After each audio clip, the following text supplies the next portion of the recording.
Hello everyone, welcome to this week's edition of the Fibonacci Review. Today we're looking at the daily chart for Westpac Bank, one of the top 4 banks in Australia.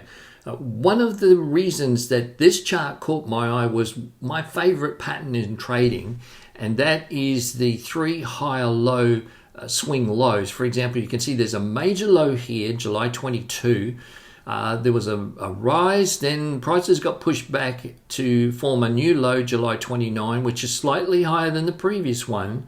And then the third higher low, which came in August 4th, is higher than the previous one. So we've got 1, 2, 3, and that's typically an indication of more buying than selling.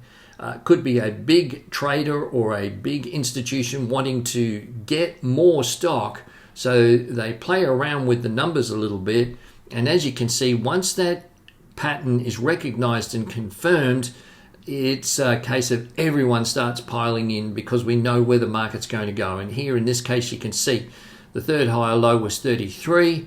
It's now traded at 37. That's 10% in the space of 6 or 7 days. So that was a fabulous earn.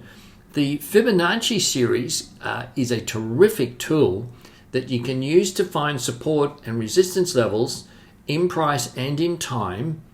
Today, what we're going to do is just focus on the price factor and why this was a very early warning clue.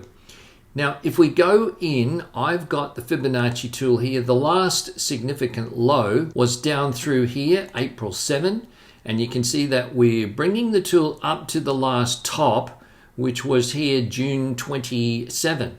So what we're going to do now is to look at the Fibonacci ratios in price between the low and the high.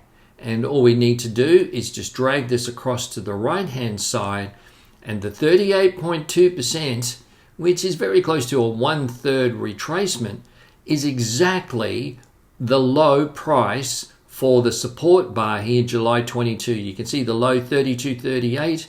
And this is $32.40. So 2 cents is neither here nor there. That to me is exact. That's perfect. And then from that low, you can see that we started to see a fabulous rally. So here on July 22, if we'd had the tool on the chart, we're just watching to see what it does. Once it starts to show confirmation of support, we should be on red alert here, looking for any chart patterns or signals or movements that indicate that the market is likely to have a positive reaction, and a higher low above that, which is sitting on a Fibonacci level, is a terrific confirmation of potential higher prices and may well be the signal for you to purchase on a short-term basis, maybe high leveraged CFDs, options, margin lending, but there's very likely to be a rally with such a perfect bounce on a Fibonacci level. So I hope that makes sense. And of course, any questions or queries, you're welcome to send them through. See you again next week with another look at this fabulous Fibonacci technique in trading. Bye for now.